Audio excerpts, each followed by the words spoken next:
ഇന്ന് കൊട്ടാരക്കര ശ്രീ മഹാഗണപതി ക്ഷേത്രത്തിൽ സനാതന ധർമ്മത്തിന്റെ മഹത്വത്തെക്കുറിച്ച്, മഹനീയതകളെക്കുറിച്ച് ഒരു പ്രഭാഷണം നടത്തുവാൻ ഇത്രയും മഹത്തായ ഒരു വേദി തന്ന് എന്നെ അനുഗ്രഹിച്ച സർവേശ്വരന് മുന്നിൽ ആദ്യം തന്നെ ഞാൻ എന്റെ പ്രണാമം അർപ്പിക്കുകയാണ്. അതോടൊപ്പം എനിക്ക് ഈ ഒരു വേദി ഒരുക്കി തന്ന ക്ഷേത്ര ഉപദേശക സമിതി അംഗങ്ങൾക്കും എന്റെ ഹൃദയം നിറഞ്ഞ നന്ദി ഞാൻ അറിയിക്കുന്നു. സനാതന ധർമ്മം എന്ത് എന്ന മഹത്തായ ചോദ്യത്തിലൂടെ നമുക്ക് ആരംഭിക്കാം. സനാതന ധർമ്മം എന്നത് കേവലം ഒരു മതമാണോ? വളരെ പ്രസക്തമായ ഒരു ചോദ്യമാണ്. സനാതന ധർമ്മം ഒരിക്കലും ഒരു മതമല്ല, മറിച്ച് മനുഷ്യ ജീവിതത്തിന്റെ സമഗ്രമായ ഒരു കാഴ്ചപ്പാടാണ്. ഒരു വ്യക്തി ഈ സമൂഹത്തിൽ എങ്ങനെ ജീവിക്കണം, എന്താണ് ഒരു വ്യക്തിയുടെ ധർമ്മം, ഇതെല്ലാം തന്നെ സനാതന ധർമ്മം നമ്മെ പഠിപ്പിക്കുന്നു. ശരിയായ ശാശ്വതമായ ധർമ്മം എന്നാണ് സനാതന ധർമ്മം എന്ന വാക്കിന്റെ അർത്ഥം കൂടി. ഒരുപാട് മതങ്ങൾ നമുക്കുണ്ട്, പക്ഷേ ശരിയായ ശാശ്വതമായ ധർമ്മം അതൊന്നേ ഉള്ളൂ, അതാണ് സനാതന ധർമ്മം. ഒരു സനാതന ധർമ്മ വിശ്വാസി, ഒരു ഹിന്ദു തന്റെ ദിവസം എങ്ങനെ എപ്പോൾ ആരംഭിക്കണം എന്ന് യജുർവേദം നമ്മെ പഠിപ്പിക്കുന്നു. ഒരു ഹിന്ദുവിന്റെ ജീവിതചര്യ എന്തായിരിക്കണമെന്ന് ഓരോ ഹിന്ദുക്കളും അറിഞ്ഞിരിക്കണം. രാവിലെ ബ്രഹ്മമുഹൂർത്തത്തിലാണ് നമ്മുടെ ദിവസം ആരംഭിക്കേണ്ടത്. ബ്രഹ്മമുഹൂർത്തത്തെ സരസ്വതി യാമം എന്നാണ് പറയുക. ആരാണ് സരസ്വതി ദേവി? വിദ്യാദേവതയാണ് സരസ്വതി. വിദ്യാദേവതയായ സരസ്വതി ദേവിക്ക് വളരെയധികം പ്രാധാന്യമുള്ള സമയമാണ് ബ്രഹ്മമുഹൂർത്തം. അതുകൊണ്ട് തന്നെ പ്രത്യേകിച്ചും പഠിക്കുന്ന വിദ്യാർത്ഥികൾ ബ്രഹ്മമുഹൂർത്തത്തിൽ ഉണർന്ന് പഠിക്കണമെന്ന് പറയാം. കാരണം ഒരു 7-8 മണിക്കൂർ നമ്മൾ ഉറങ്ങി മനസ്സിലെ ക്ഷീണമെല്ലാം മാറി തെളിഞ്ഞ മനസ്സോടെയാണ് നമ്മൾ ഇരിക്കുന്നത്. അതുകൊണ്ട് തന്നെ ഒരുപാട് കാര്യങ്ങൾ പെട്ടെന്ന് നമുക്ക് പഠിക്കാനായിട്ട് കഴിയും. കൂടാതെ ബ്രഹ്മമുഹൂർത്തം എന്ന് പറയുന്നത് ഏകദേശം 3:30 മുതൽ 5 മണി വരെയുള്ള സമയമാണ്. സൂര്യോദയത്തിന് മുൻപുള്ള സമയമാണ്. ഇംഗ്ലീഷിലൊരു ചൊല്ലുണ്ട്, wisdom comes from the east. ബുദ്ധി വരുന്നത് കിഴക്ക് നിന്നുമാണ്, സൂര്യകിരണങ്ങളിൽ നിന്നുമാണ് നമുക്ക് ബുദ്ധി ലഭിക്കുന്നത്. ഭഗവത്ഗീതയിൽ ഭഗവാൻ ശ്രീകൃഷ്ണൻ പറയുന്നുണ്ട്, ഞാൻ ആദ്യം അറിവ് നൽകിയത് അർജുന മുഹൂർത്തത്തിൽ, സൂര്യോദയത്തിന് മുൻപ് നമ്മൾ എഴുന്നേൽക്കുന്നു. ഇനി ബ്രഹ്മമുഹൂർത്തത്തിൽ എഴുന്നേൽക്കേണ്ടതിന് ഒരു രീതിയുണ്ട്. വലതുവശം ചരിഞ്ഞ് വേണം എഴുന്നേൽക്കാൻ. നമ്മളിൽ കൂടുതൽ പേരുടെയും വലതു കൈക്കാണ് ഇടത് കൈയേക്കാൾ കൂടുതൽ പുഷ്ടിയുള്ളതെന്നാണ് പറയുക. വലതുവശത്തിനാണ് ഇടതുവശത്തേക്കാൾ കൂടുതൽ വണ്ണമുള്ളതെന്നാണ് പറയുക. അതുകൊണ്ട് തന്നെ നമ്മുടെ ശരീരഭാരം വലതുവശത്തേക്ക് കൊടുത്തുകൊണ്ട് വേണം നമ്മൾ എഴുന്നേൽക്കാൻ. കൂടാതെ നമ്മളിൽ കൂടുതൽ പേരും കൂടുതൽ കർമ്മങ്ങളും ചെയ്യുന്നത് വലതു കൈകൊണ്ടാണ്. അതുകൊണ്ട് തന്നെ വലതുവശം ചരിഞ്ഞ് നമ്മൾ എഴുന്നേൽക്കുമ്പോൾ ഇടതു ഭാഗത്ത് നിന്നും വലതു ഭാഗത്തേക്ക് ഒരു പോസിറ്റീവ് ഊർജം പ്രവഹിക്കുന്നു എന്നാണ് പറയുന്നത്. ഇനി എഴുന്നേറ്റാലുടൻ 2 കൈകളും ഒരുമിച്ച് മുഖത്തിന് നേരെ പിടിക്കുക. അതിനുശേഷം ജപിക്കേണ്ട ഒരു മന്ത്രമുണ്ട്. കരാഗ്രേ വസതി ലക്ഷ്മി, കരമധ്യേ സരസ്വതി, കരമൂലേ സ്ഥിതാ ഗൗരി, പ്രഭാതേ കരദർശനം. എന്താണ് ഇതിന്റെ അർത്ഥം? കരാഗ്രേ വസതി ലക്ഷ്മി, കരത്തിന്റെ അഗ്രഭാഗത്ത് ലക്ഷ്മി ദേവി വസിക്കുന്നു. കരമധ്യേ സരസ്വതി, കരത്തിന്റെ മധ്യഭാഗത്ത് സരസ്വതി ദേവി വസിക്കുന്നു. കരമൂലേ സ്ഥിതാ ഗൗരി, കരത്തിന്റെ മൂലസ്ഥാനത്ത് ശക്തിയുടെ പ്രതീകമായ പാർവതി ദേവി വസിക്കുന്നു. എന്തിനാണ് രാവിലെ എഴുന്നേറ്റ് നമ്മൾ ഈ മന്ത്രം ജപിക്കുന്നത്? ഒരു കുട്ടി രാവിലെ എഴുന്നേറ്റ് തന്റെ നോക്കി എന്തെങ്കിലും ഐശ്വര്യം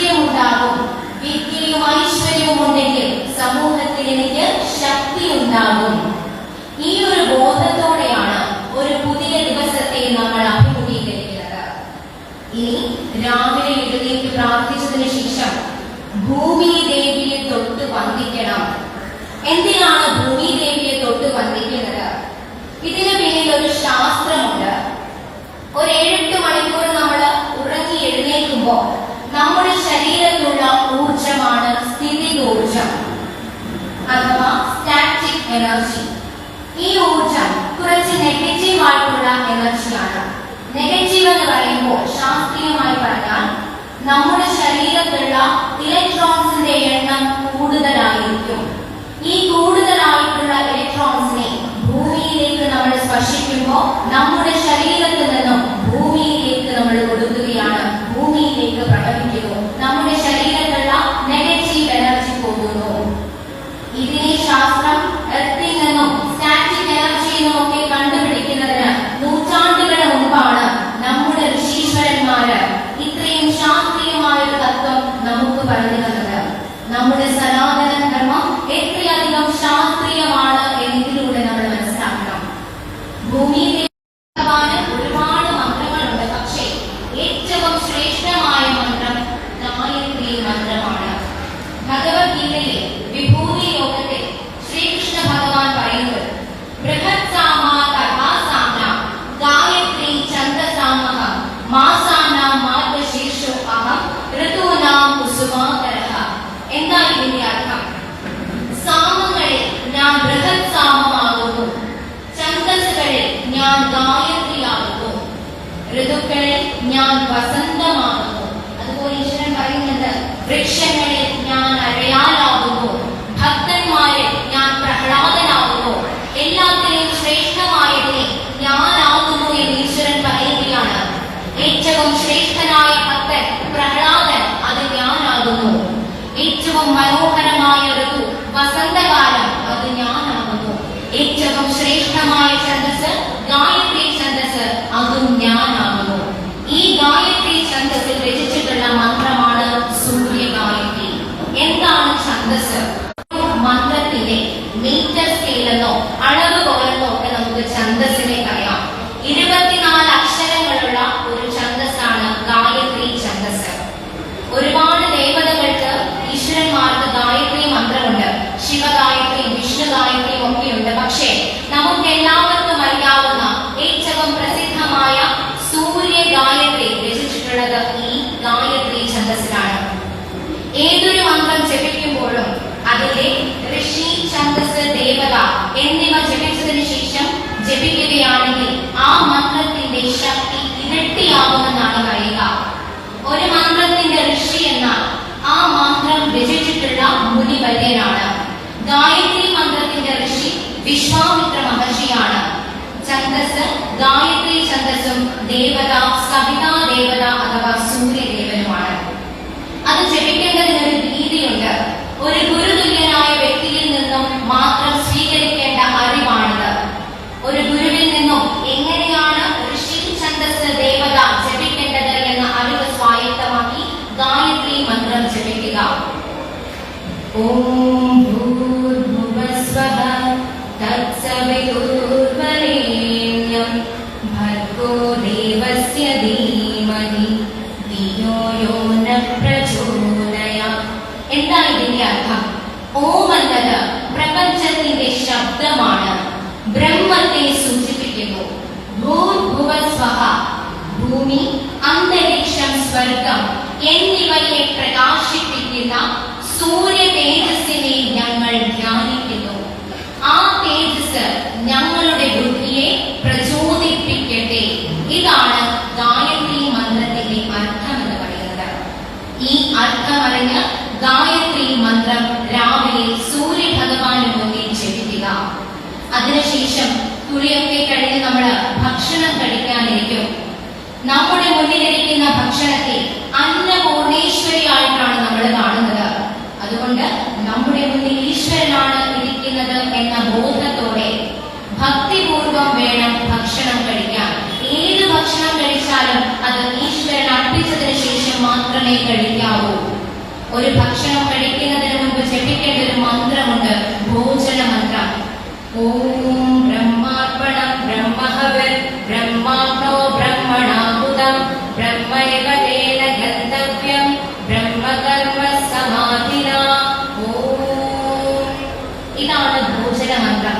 ഈ മന്ത്രം അറിയാവുന്നവർക്ക് അത് ജപിക്കാം.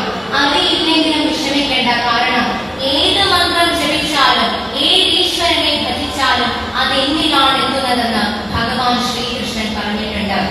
മനസ്സിൽ 3 തവണ കൃഷ്ണാർപ്പണം കൃഷ്ണാർപ്പണം കൃഷ്ണാർപ്പണം എന്ന് പ്രാർത്ഥിച്ച് ശ്രീകൃഷ്ണ ഭഗവാന്റെ പാദങ്ങളിൽ അർപ്പിച്ച് ആ ഭക്ഷണം നമുക്ക് കഴിക്കാം. എന്റെ ശരീരത്തിൽ ചെന്ന് എന്റെ ശരീരത്തെ പുഷ്ടിപ്പെടുത്തണമേ എന്ന് ആ ഭോജനത്തോട് നമ്മൾ പ്രാർത്ഥിക്കണം. ഒരുപാടധികം നിയമങ്ങൾ യജുർവേദത്തിൽ പറയുന്നുണ്ട്. എങ്ങനെ മുഖം കഴുകണം, എങ്ങനെ സ്നാനം ചെയ്യണം, ഇതിനെല്ലാം നിയമങ്ങളുണ്ട്. പക്ഷേ അതെല്ലാം ഒന്നും നമുക്ക് തിരക്കിട്ട ജീവിതമാണ്, പ്രായോഗികമാക്കാൻ കഴിയുമെന്ന് വരില്ല. പക്ഷേ ഞാൻ ഈ പറഞ്ഞ ഇത്രയും കാര്യങ്ങളെങ്കിലും രാവിലെ ബ്രഹ്മമുഹൂർത്തത്തിൽ എഴുന്നേറ്റ് കൈകളിൽ നോക്കി പ്രാർത്ഥിച്ച് ഭൂമിദേവിയെ തൊട്ട് വന്ദിച്ച് സൂര്യഭഗവാനെ പ്രാർത്ഥിച്ച് ഭക്ഷണം കഴിക്കുന്നതിന് മുമ്പ് ഈശ്വരനെ അർപ്പിച്ചുകൊണ്ട് മാത്രമേ നമ്മുടെ ഒരു ദിവസം ആരംഭിക്കാൻ പാടുള്ളൂ.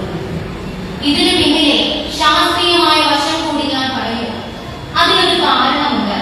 ഇന്നത്തെ കാലത്തെ കുട്ടികൾ എങ്ങനെയാണ്, ശാസ്ത്രം അംഗീകരിക്കാതെ ഒന്നും ഞാൻ ചെയ്യില്ല, അതുകൊണ്ട് എനിക്കത് ചെയ്യേണ്ട ആവശ്യമില്ല. അങ്ങനെയുള്ള ശാസ്ത്രത്തിന് കൊടി പിടിക്കുന്ന കുട്ടികൾ ഒരു കാര്യം മനസ്സിലാക്കണം. നമ്മുടെ സനാതന ധർമ്മവും നമ്മുടെ ഋഷീശ്വരന്മാർ നമുക്ക് പറഞ്ഞു തന്നിട്ടുള്ള അറിവുകളും എല്ലാം തന്നെ ശാസ്ത്രീയമായിരുന്നു. ഇന്ന് ശാസ്ത്രം പല കണ്ടുപിടുത്തങ്ങളും കണ്ടുപിടിച്ചു എന്ന് അവകാശപ്പെടുന്നതിന് നൂറ്റാണ്ടുകൾ മുമ്പ് നമ്മുടെ ഋഷീശ്വരന്മാര് വലിയ വലിയ കണ്ടുപിടുത്തങ്ങൾ കണ്ടുപിടിച്ചിട്ടുണ്ട്. ഒരുപാട് ഉദാഹരണങ്ങളുണ്ട്. ഒരു ഉദാഹരണം നോക്കുകയാണെങ്കിൽ ഹനുമാൻ ചാലീസയിൽ സൂര്യനും ഭൂമിയും തമ്മിലുള്ള ദൂരം പറയുന്നുണ്ട്. ഇന്നത്തെ കണക്കുകളുമായിട്ട് നമ്മൾ കാൽക്കുലേറ്റ് ചെയ്ത് നോക്കിക്കഴിഞ്ഞാൽ ഏകദേശം 96 മില്യൺ മൈൽ അകലെയാണ് സൂര്യൻ എന്നാണ് ഹനുമാൻ ചാലീസയിൽ പറയുന്നത്. ഇന്ന് ടെലസ്കോപ്പും സാറ്റലൈറ്റും പോലുള്ള ഒരുപാട് ശാസ്ത്രീയ ഉപകരണങ്ങളുണ്ട്.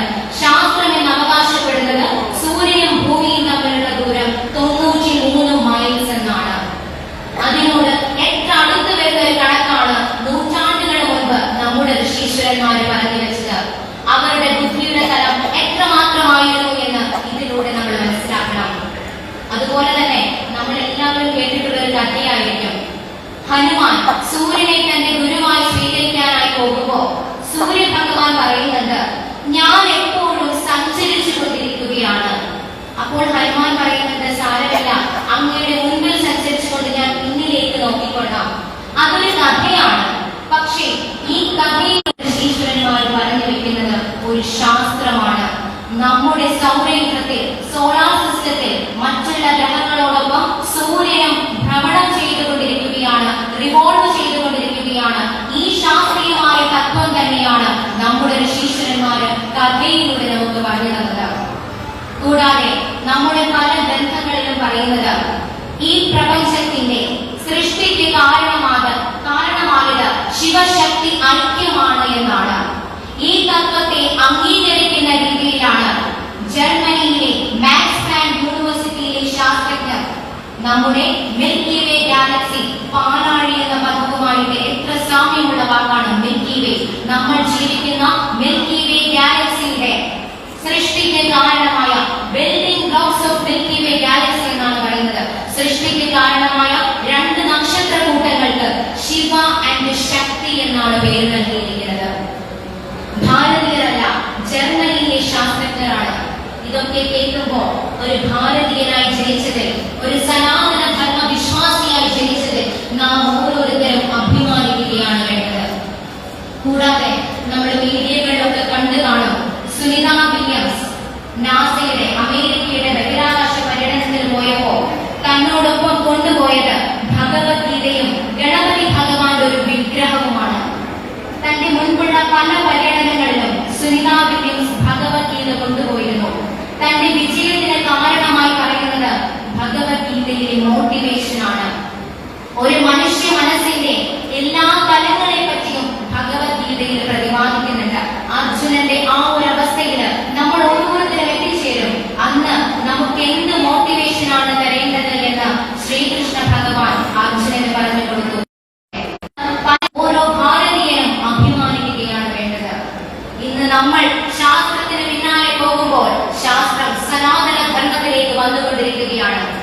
ഒരിക്കൽ ചിക്കാഗോയിലെ തന്റെ പ്രസംഗത്തിനിടയിൽ സ്വാമി വിവേകാനന്ദൻ പറയുകയുണ്ടായി, ഹിന്ദുവിസം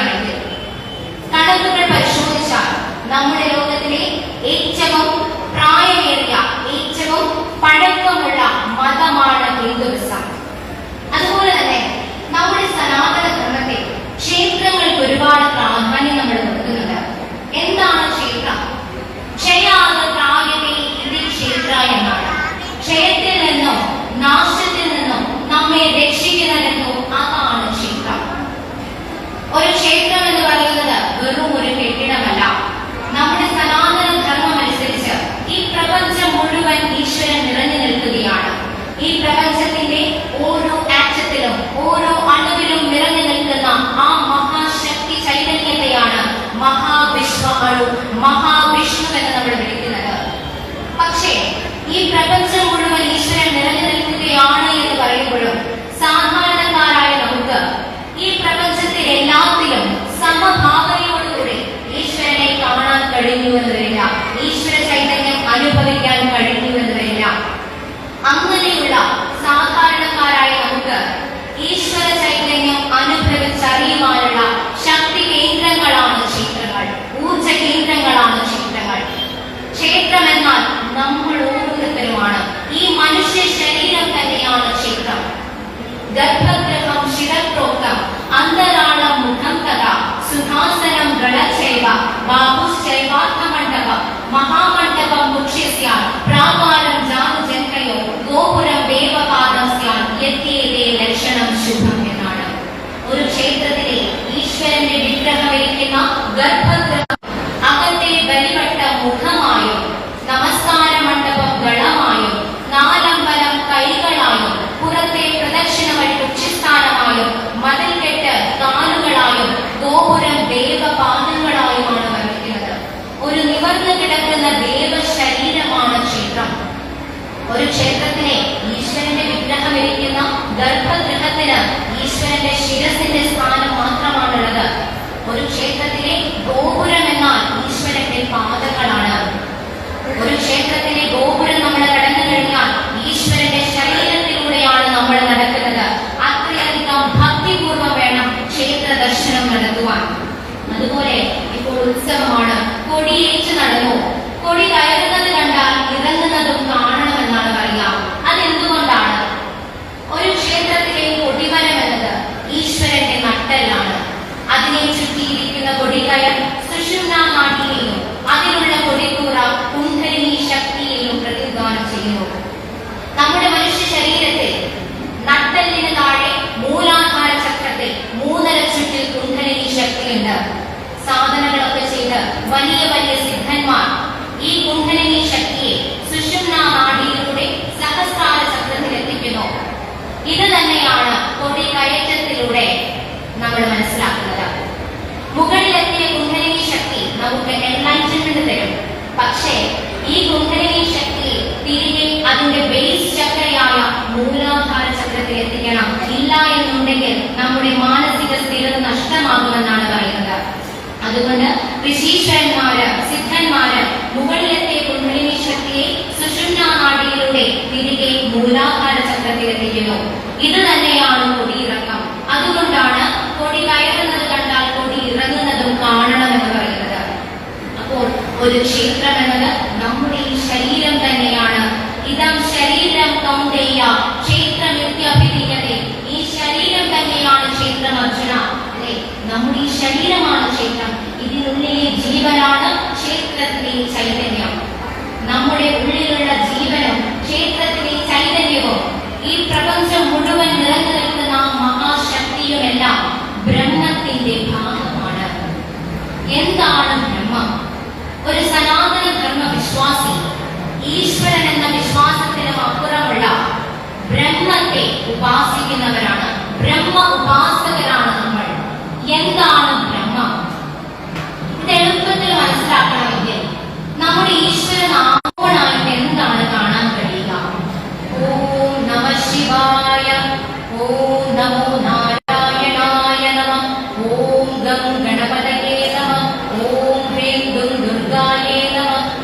ഈ നാമങ്ങളുടെ എല്ലാം മുൻപിൽ കോമണായിട്ട് എന്താണ് കാണാൻ കഴിയുക? ഓം എന്ന പ്രണവ മന്ത്രം. നമ്മളുടെ ചിലര് പേരിന്റെ മുൻപിൽ വീട്ടുപേര് ചേർക്കും. അതെന്തിനാണ്? ഞാൻ എവിടെ നിന്നും വരുന്നു എന്ന് കാണിക്കാനാണ്. അതുപോലെ തന്നെ ഈശ്വരന്മാർ എവിടെ നിന്നും വരുന്നു, ഈശ്വരന്മാർ എന്തിന്റെ ഭാഗമാണ്, ഇത് കാണിക്കാനാണ് ഈശ്വരനാമങ്ങളുടെ മുൻപിൽ ഓംകാരം ചേർത്തിട്ടുള്ളത്. ഓം എന്നത് ഈ പ്രപഞ്ചത്തിന്റെ ശബ്ദമാണ്. ബ്രഹ്മത്തെ സൂചിപ്പിക്കുന്ന നാമമാണ് ഓംകാരം. ഒരു കുട്ടി ജനിക്കുമ്പോൾ ഓം എന്ന ശബ്ദത്തോടെയാണ് ആദ്യ ശ്വാസം എടുക്കുന്നത്. മരിക്കുമ്പോൾ ഓംകാരം ജപിച്ചുകൊണ്ട് മരിച്ചാൽ മോക്ഷം ലഭിക്കുമെന്ന് ശ്രീകൃഷ്ണ ഭഗവാൻ പറയുന്നുണ്ട്. ഈ 2 ഓംകാരത്തിനിടയിലുള്ളതാണ് നമ്മുടെ ജീവിതം. എല്ലാ ഈശ്വരന്മാരും ബ്രഹ്മമാണെങ്കിൽ, ബ്രഹ്മത്തിന്റെ ഭാഗമാണെങ്കിൽ, പിന്നെ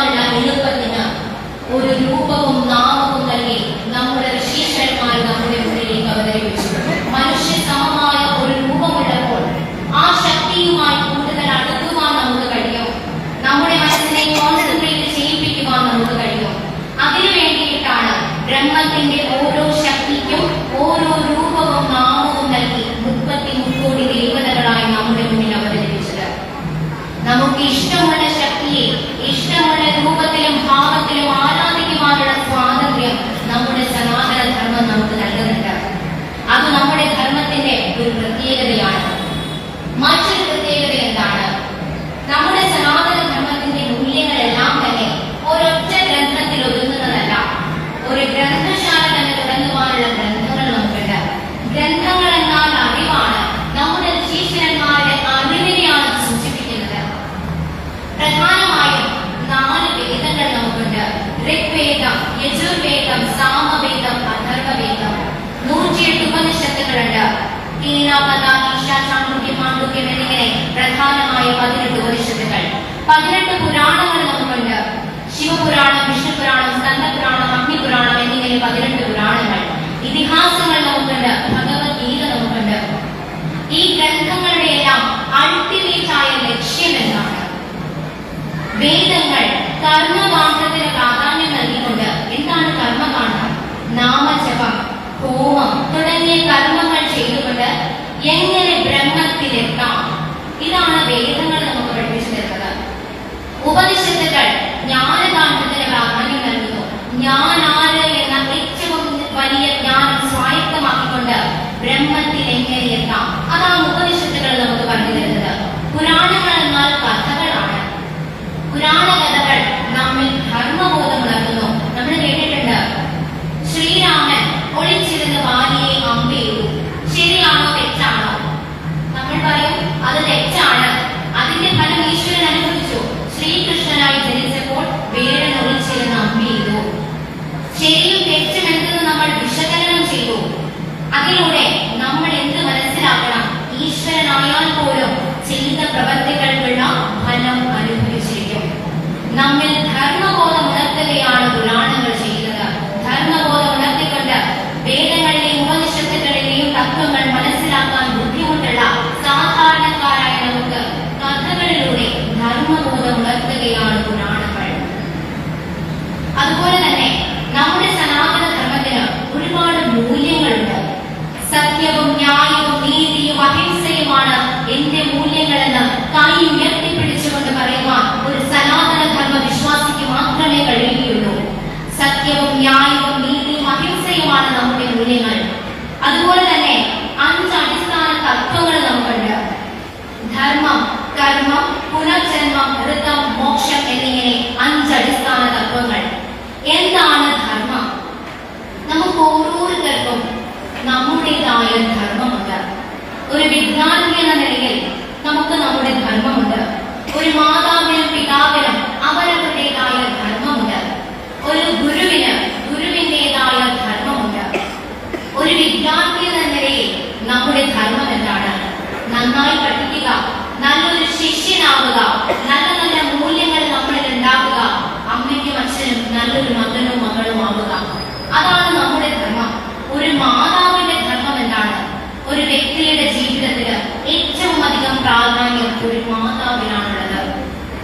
ഒരു കുഞ്ഞ് വയറ്റിൽ കിടക്കുമ്പോൾ മുതൽ ഒരമ്മയുടെ ധർമ്മം ആരംഭിക്കുകയാണ്.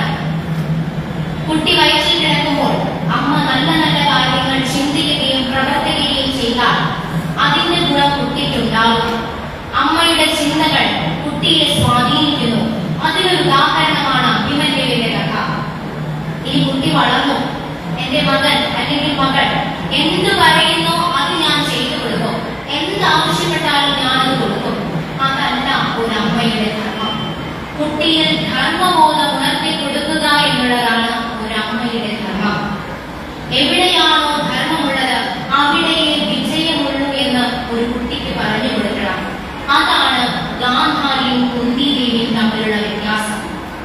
ഗാന്ധാരിയുടെ പുത്രന്മാർ കൊട്ടാരത്തിലെ സുഖങ്ങളെല്ലാം അനുഭവിച്ചു, പക്ഷേ ധർമ്മം എന്തെന്ന് അറിയില്ല. മറിച്ച് കുന്തിദേവി തന്റെ പുത്രന്മാർക്ക് ധർമ്മം എന്തെന്ന് പറഞ്ഞു കൊടുത്തു. എന്ത് പ്രതിസന്ധി വന്നാലും ധർമ്മം കൈവിടരുത് എന്ന് പറഞ്ഞു കൊടുത്തു. അതുകൊണ്ടാണ് 100 അധർമ്മികളെ തോൽപ്പിക്കാൻ 5 ധർമ്മിഷ്ഠരായ പാണ്ഡവർക്ക് കഴിഞ്ഞു. നമ്മുടെ ജീവിതത്തിൽ ഒരുപാടധികം പ്രതിസന്ധികൾ നമുക്കുണ്ടാകും. പക്ഷേ ഒരിക്കലും ധർമ്മം നമ്മൾ കൈവിടരുത്. ഈ ജന്മത്തിൽ നമ്മൾ അനുഭവിക്കുന്ന സുഖവും ദുഃഖവും എല്ലാം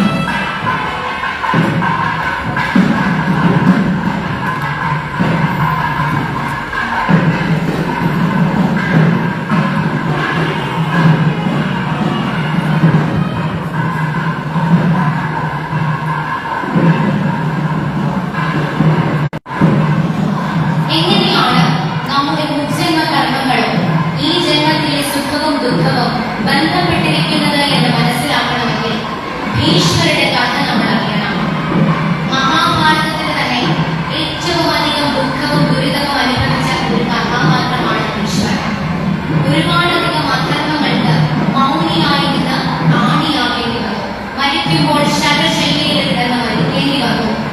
എന്തുകൊണ്ടാണ് അദ്ദേഹം ഇത്രയധികം ദുരിതങ്ങൾ അനുഭവിച്ചത്? ഈ ചോദ്യത്തിനുള്ള ഉത്തരം അന്വേഷിച്ചു പോകുമ്പോൾ നമുക്ക് മനസ്സിലാകും അത് അദ്ദേഹത്തിന്റെ മുജ്ജന്മ കർമ്മ ഫലമായിരുന്നു. അഷ്ടവസുക്കളിൽ ഒരാളായിരുന്നു ഭീഷ്മർ. ഒരിക്കൽ അഷ്ടവസുക്കളുടെ പത്നിമാരും തങ്ങളും കൂടി വസിഷ്ഠ മുനിയുടെ ആശ്രമത്തിലൂടെ സഞ്ചരിക്കുകയായിരുന്നു. അപ്പോൾ അഷ്ടവസുക്കളിൽ ഒരാളായ യോവിന്റെ ഭാര്യ അവിടെയുള്ള കാമധേനു എന്ന പശുവിനാണ്. കാമധേനു എന്ത് ചോദിച്ചാലും തരുന്ന പശുവാണ്. ഇതിനെ കണ്ടപ്പോ യോവിന്റെ പത്നി പറഞ്ഞു, എനിക്ക് ഈ പശുവിനെ ഒരുപാട് ഇഷ്ടമായി, നമുക്കിതിനെ ഇവിടെ നിന്നും മോഷ്ടിക്കാം. മറ്റുള്ള വസ്തുക്കളുടെ സഹായത്തോടുകൂടി യോവ് കാമധേനുവിനെ മോഷ്ടിക്കാൻ ശ്രമിച്ചു. ഇത് വസിഷ്ഠ മുനി അറിഞ്ഞു. അദ്ദേഹം കോപാകുലനായിക്കൊണ്ട് അഷ്ടവസുക്കൾക്ക് ഒരു ശാപം കൊടുത്തു. നിങ്ങൾ 8 പേരും ഭൂമിയിൽ മനുഷ്യരായിട്ട് ജനിക്കും. അതൊരു ശാപം തന്നെയാണ്. കാരണം ഒരു മനുഷ്യ ജന്മത്തിന് എന്തെല്ലാം ദുഃഖങ്ങളും ദുരിതങ്ങളുമാണ് നമ്മൾ അനുഭവിക്കുക. ഇത് കേട്ടുടനെ യോവ് ഒഴികെയുള്ള 7 വസ്തുക്കൾ വസിഷ്ഠ മുനിയോട് മാപ്പ് ചോദിച്ചു. അദ്ദേഹം പറഞ്ഞു, ഏതായാലും പറഞ്ഞു പോയില്ലേ, പറഞ്ഞ വാക്ക് തിരികെ എടുക്കാനാവില്ല. അതുകൊണ്ട് നിങ്ങൾ 7 പേരും മനുഷ്യരായിട്ട് ജനിക്കും. പക്ഷേ ജീവിതത്തിന്റെ മനുഷ്യ ജീവിതത്തിന്റെ ദുഃഖങ്ങളൊന്നും അനുഭവിക്കാതെ ജനിച്ചുടനെ മരിച്ച് വസ്തുക്കളായിട്ട് തിരികെ എത്തും. എന്നോട് മാപ്പ് ചോദിക്കാത്ത യോഗ് മാത്രം ജനിച്ചുടനെ മരിക്കില്ല. മനുഷ്യ ജന്മത്തിന്റെ ദുഃഖങ്ങളും ദുരിതങ്ങളും എല്ലാം അനുഭവിച്ചതിന് ശേഷം മാത്രമേ മരിക്കുകയുള്ളൂ. ഈ ശാപത്തെ തുടർന്നാണ് ശന്തനു മഹാരാജാവ് ഗംഗാദേവിയെ കണ്ടുമുട്ടുന്നതും. അങ്ങനെ ഗംഗാദേവി ആവശ്യപ്പെട്ടു, ഞാൻ ചെയ്യുന്ന പ്രവൃത്തികൾക്ക് അങ്ങ് എന്നാണോ എതിര് പറയുന്നത് അന്ന് ഞാൻ അങ്ങയെ ഉപേക്ഷിക്കും.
തന്റെ ശബ്ദത്തിനൊക്കെ ശേഷമാണ് ദേവവ്രതന് ഭീഷ്മർ എന്നുള്ള പേര് ലഭിക്കുന്നത്.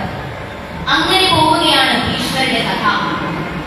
താൻ അദ്ദേഹത്തിന്റെ ഭീഷ്മരായിട്ടുള്ള ജന്മത്തില് വലിയ തെറ്റുകളൊന്നും ചെയ്തിട്ടില്ല. പക്ഷേ തന്റെ മുജ്ജന്മ കർമ്മങ്ങളുടെ ഫലമാണ് ഭീഷ്മർ അനുഭവിക്കുന്നതായിട്ടുള്ളത്. ചില ആളുകൾ മരിക്കുമ്പോൾ നമ്മൾ പറയും വളരെ നല്ല ആളുകളായിരുന്നു, പക്ഷേ ഒരുപാട് നരകിച്ചാണ് മരിച്ചത്.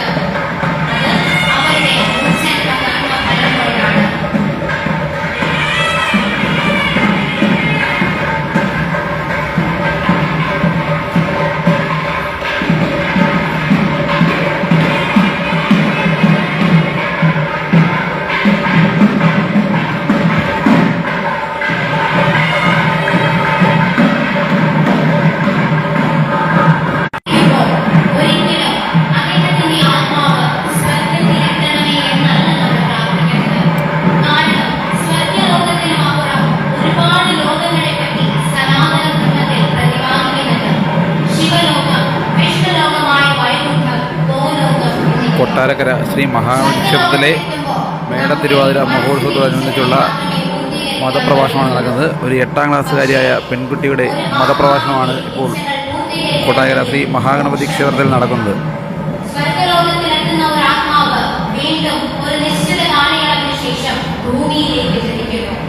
എപ്പോഴാണോ ഒരാത്മാവ് ഈ പ്രപഞ്ചത്തിന്റെ താളമായ രാവും പകലും മാറി മറയുന്നതിനൊരു താളമുണ്ട്, ജനനത്തിനും മരണത്തിനും ഒരു താളമുണ്ട്, ഋതുക്കള് മാറി മറയുന്നതിനൊരു താളമുണ്ട്.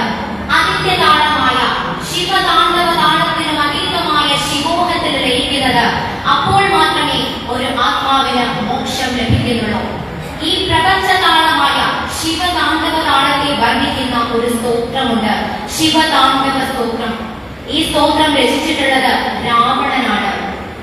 രാവണൻ ഈ സ്തോത്രം രചിക്കാൻ ഒരു സന്ദർഭമുണ്ട്. ഒരിക്കൽ മഹാദേവനെ ഘോര തപസ് ചെയ്ത് രാവണൻ സംപ്രീതനാക്കി. അങ്ങനെ മഹാദേവൻ രാവണൻ ഒരു വരം കൊടുത്തു, നീ എന്റെ പരമഭക്തനായിരിക്കും. ഈ വരം ലഭിച്ച രാവണൻ വളരെയധികം അഹങ്കാരിയായി. അങ്ങനെ ഒരു ദിവസം കൈലാസത്തിലേക്ക് രാവണൻ യാത്രയായി. അവിടെ എത്തി മഹാദേവനോട് പറഞ്ഞു, അങ്ങ് എന്തിനാണ് ഇവിടെ ഒരു കാട്ടാളനെ പോലെ ഇങ്ങനെ ജീവിക്കുന്നത്? അങ്ങ് ലങ്കയിലേക്ക് വന്നാലും അവിടെ ഞാൻ അങ്ങയ്ക്ക് മണിമാളിക പണിതു തരാം. ഇത് കേട്ട് മഹാദേവൻ പറഞ്ഞു, ഇല്ല, പ്രകൃതിയോട് ഇണങ്ങിയാണ് ഞാൻ ജീവിക്കുന്നത്. ഞാൻ ഒരിക്കലും കൈലാസ പർവ്വതം വിട്ട് ഒരു മണിമാളികയിലേക്കും വരുന്നില്ല. ഇത് കേട്ട് രാവണന് വളരെയധികം വിഷമവും ദേഷ്യവും ഒക്കെയായി. രാവണൻ ചിന്തിച്ചു, ഞാനല്ലേ മഹാദേവന്റെ പരമഭക്തൻ, അദ്ദേഹം എന്നോടൊപ്പമല്ലേ ജീവിക്കേണ്ടത്? അദ്ദേഹത്തിന് കൈലാസ പർവ്വതം വിട്ടു വരാൻ കഴിയുകയില്ല എങ്കിൽ കൈലാസത്തെ ഞാൻ എന്റെ ഈ കരങ്ങൾ കൊണ്ടുയർത്തി ലങ്കയിലേക്ക് കൊണ്ടുപോകും. ഇങ്ങനെ ചിന്തിച്ച രാവണൻ കൈലാസ പർവ്വതത്തെ തന്റെ കരങ്ങൾ കൊണ്ട് ഉയർത്താൻ ശ്രമിച്ചു. അതിഭയാനകമായി കൈലാസം അങ്ങോട്ടും ഇങ്ങോട്ടും ആടിയിടഞ്ഞു. ഇതിൽ പരിഭ്രമിച്ചുകൊണ്ട് പാർവതി ദേവി മഹാദേവനോട് ചോദിച്ചു, അങ്ങിതൊന്നും കാണുന്നില്ലേ? ഈ രാവണൻ ഇത് എന്താണ് ചെയ്യുന്നത്? ഇനിയും അങ്ങ് എന്തുകൊണ്ട് പ്രതികരിക്കുന്നില്ല? ഇത് തന്റെ കാലിന്റെ പെരുവിരൽ പതിയെ കൈലാസ പർവ്വതത്തിന്റെ മണ്ണിലേക്ക് അമർത്തി. അതോടെ കൈലാസ പർവ്വതം ഭൂമിയിലേക്ക് പതിച്ചു. കൈലാസത്തിനും ഭൂമിക്കും ഇടയിലായി രാവണന്റെ കരങ്ങൾ. അസഹനീയമായ വേദനയിലാണ് രാവണൻ ഒരു സത്യം മനസ്സിലാക്കിയത്. ഞാൻ എത്ര വലിയ വിഡ്ഢിത്തരമാണ് ചെയ്തിരിക്കുന്നത്. മഹാദേവന്റെ ശക്തിയുടെ 4 അംശം ശക്തി പോലും എനിക്കില്ല. ഇനി എങ്ങനെയാണ് അദ്ദേഹത്തെ സംപ്രീതനാക്കുക? ഇങ്ങനെ ചിന്തിച്ച രാവണൻ മഹാദേവനെ പ്രീതിപ്പെടുത്തുവാനായി ശിവതാണ്ഡവ സ്തോത്രം രചിച്ചു. ഇതിൽ രാവണൻ മഹാദേവനോട് മാപ്പ് ചോദിക്കുന്നുണ്ട്. അതുപോലെ തന്നെ പ്രധാനമായും ശിവഭഗവാന്റെ താണ്ഡവ നൃത്തത്തെ വർണ്ണിക്കുന്നു. താണ്ഡവ നൃത്തമാടുമ്പോഴുള്ള ചടുലമായ താളത്തെയും ഗംഗാനദിയുടെ ഒഴുക്കത്തെയും ചന്ദ്രകലയുടെ ശോഭയും ഡമരുവിന്റെ ശബ്ദവും ഒക്കെയാണ് ഇതിലെ പ്രധാന വർണ്ണന.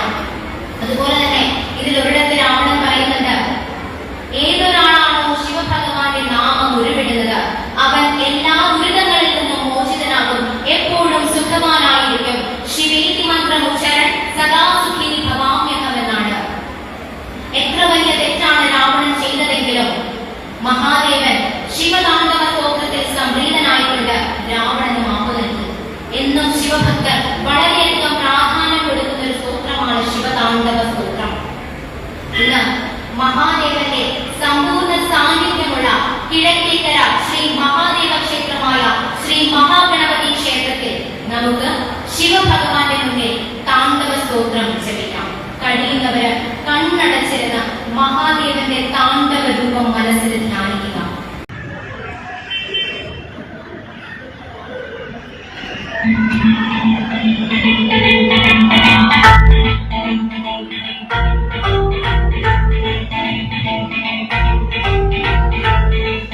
Thank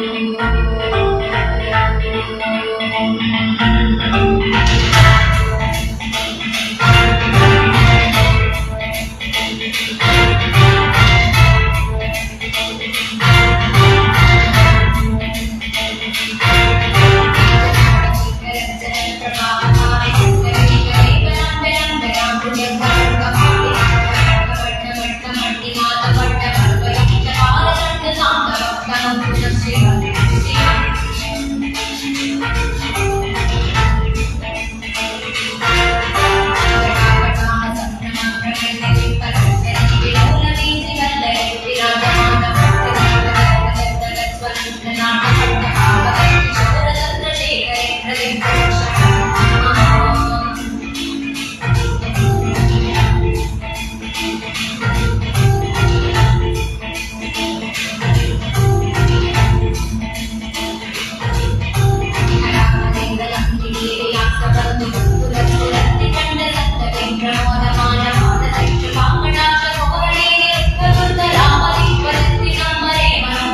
മഹാദേവന്റെ സമ്പൂർണ്ണ അനുഗ്രഹം എല്ലാവർക്കും ഉണ്ടാകട്ടെ എന്ന് പ്രാർത്ഥിച്ചുകൊണ്ട് ഇവിടെ എത്തിച്ചേർന്ന എല്ലാ ഭക്ത സുമനസ്സുകൾക്കും എന്റെ ഹൃദയം നിറഞ്ഞ നന്ദി അറിയിച്ചുകൊണ്ട് ഞാനിവിടെ പ്രഭാഷണം ചൊല്ലുകയാണ്. ഹരി ഓം തത്സത്.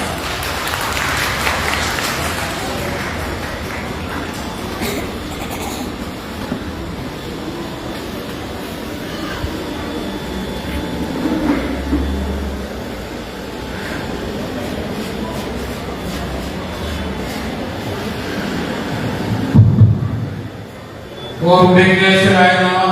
ഓം നമഃ ശിവായ. കൊട്ടാരക്കര ഗണപതി ക്ഷേത്രത്തിലെ മേട തിരുവാതിര മഹോത്സവമാണ് ഇപ്പോൾ നടന്നുകൊണ്ടിരിക്കുന്നത്. ഇന്ന് 3-ാം ദിവസത്തെ ഉത്സവമാണ്. ഇത്രയും സമയം നമ്മളോടൊത്ത് ഇവിടെ നിന്ന് അതിമനോഹരമായ ഒരു പ്രഭാഷണം നടത്തിയ കുമാരി അഹായമ്മ കൊട്ടാരക്കരയ്ക്കും ആ കുട്ടിയുടെ കുടുംബാംഗങ്ങൾക്കും മഹാദേവന്റെയും ഗണപതിയുടെയും അനുഗ്രഹം ഉണ്ടാകട്ടെ എന്ന് പ്രാർത്ഥിച്ചുകൊണ്ട് ഉപദേശക സമിതിയുടെ ഒരു ചെറിയ ഉപകാരം നൽകാൻ പോവുകയാണ്. അതിനുവേണ്ടി